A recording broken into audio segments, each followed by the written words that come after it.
बोलो यमुना माता की जय।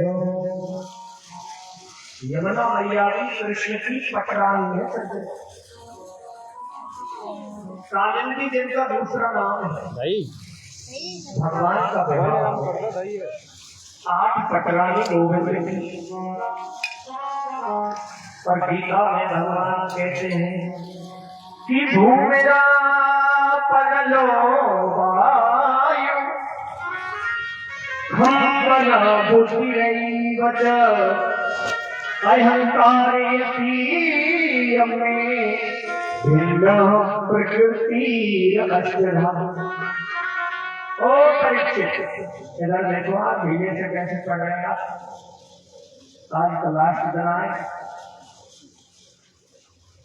आज जब खत्म है ना, ऐसा ही सोच रहे क्या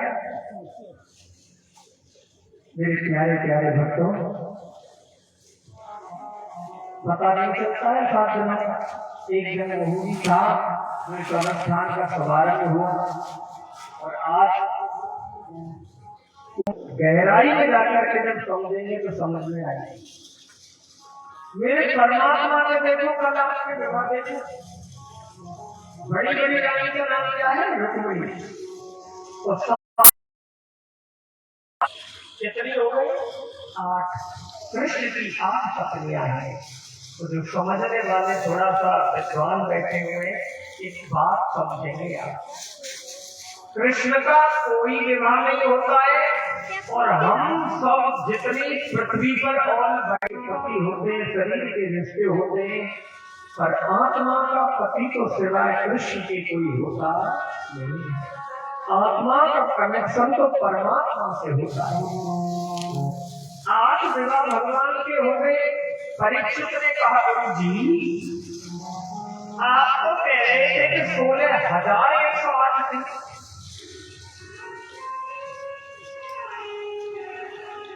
परीक्षित अभी बताएंगे आपको। आज भगवान 16,000 और विवाह का वर्णन करें ध्यान से समझ। हे राजन परीक्षित, एक राजा है भैया, नाम है भौमासुर। इतना बड़ा दैत्य है, इतना पापी है, इतना पापी है, वो पृथ्वी का बेटा है, इसलिए नाम है उसका भौमासुर, नरकासुर। इतना घोर पाप करने लगा, कंस को भी जीत लिया। इतना करता क्या है, जैसे बड़ा राजा है तो छोटे छोटे राजाओं की ऊपर चढ़ाई कर देता है, धन को लूटता है, खजाने को लूटता सजनों, और अंत में एक नीच कार्य करता है तो उसकी सुंदर राजकुमारियों का हरण कर लिया और जेल में बंद करता है। 20,000 हो जाएगी तो मैं इनके साथ में इकट्ठा एक मंडप में विवाह करूंगा। बोलो श्री। जब धरती पर पाप बढ़ने लगा, जब जब हुए धर्म की हानि पाए असुर अधम अभिमानी, तब तब हरि प्रभु विभिन्न शरीरा और हर ही कृपा सत्य तीरा। और यही बात गीता में कही है कि यदा यदा ही धर्मस्य ग्लानिर्भवति भारतः अभ्युत्थानं धर्मस्य तदाहं सृजाम्यहम्। परमात्मा गोविंद के पास दौड़ करके एक राजा आया, द्वारका में करेंगे आपके चरणों में गए। हे राम, हे द्वारका नाम, हे कृष्ण, हे योग योगेश्वर, देवकी नंदन, हे महाराज, बड़ी विनती करने लगा। कन्हैया बोले रो क्यों नहीं, आपको रोग है ज्यादा, बोले कम। कन्हैया ने दिखाया जलपान, ये राजा, लेकिन हमको भी मरना पड़ेगा, कैसे जिएंगे हम समाज में, बताओ। भगवान बोले टेंशन मत करो, आप घर जाओ।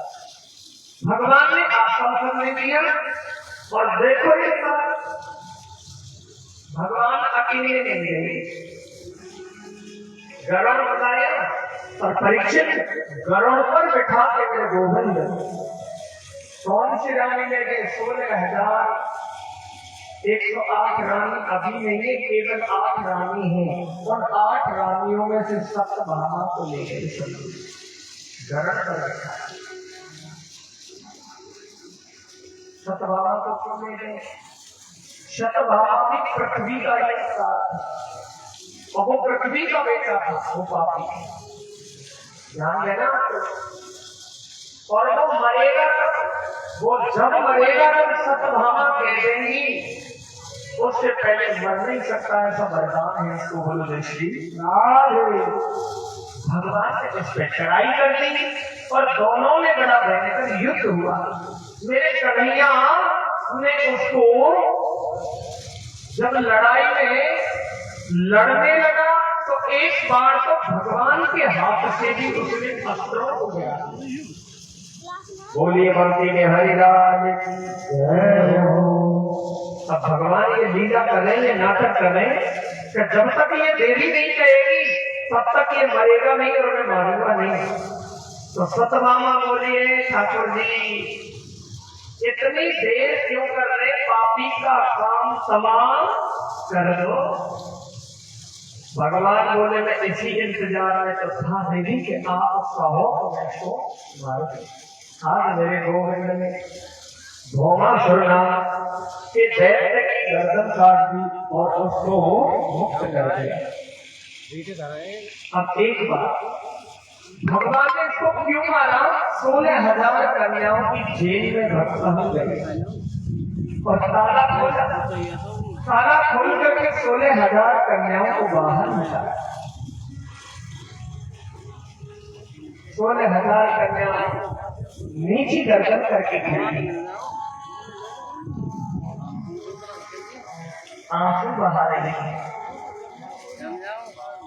भगवान ने कहा कि हे देवियों अब आप अपने अपने घरों को जाओ, पापी की जेल से मैंने तुम्हें मुक्त कर दिया।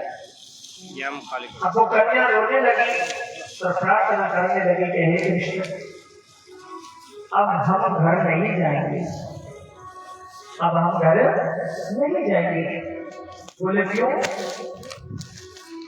पापी की जेल में इतने महीनों से बंद है, कोई घर वाला हमको अपनाएगा नहीं अपनाएगा, और कोई अच्छे घर का राजकुमार भी हमारे संग विवाह नहीं करेगा।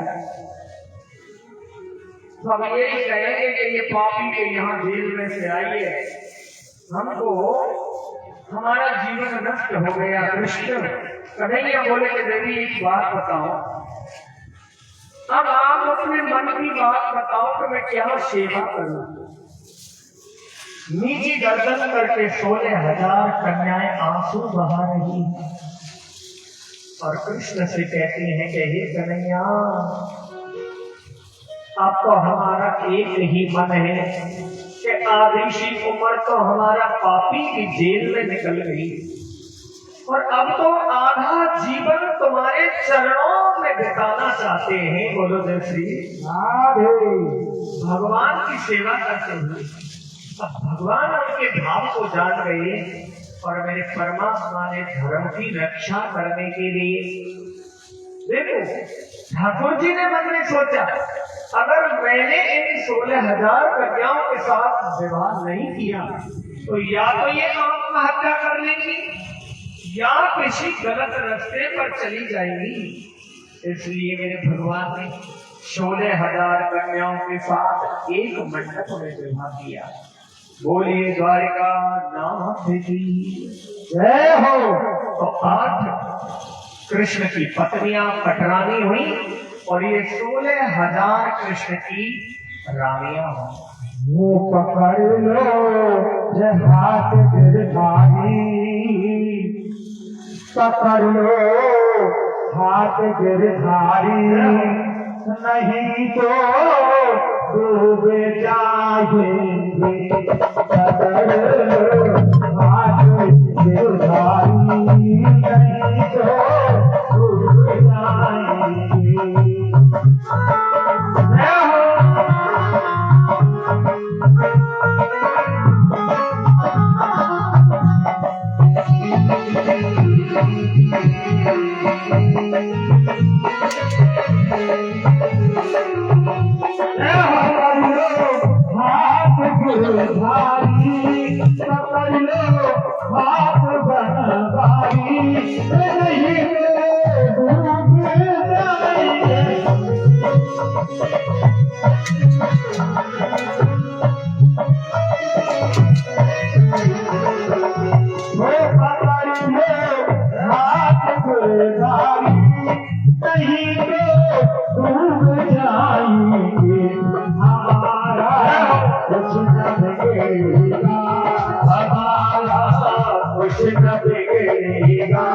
तुम्हारी राजधानी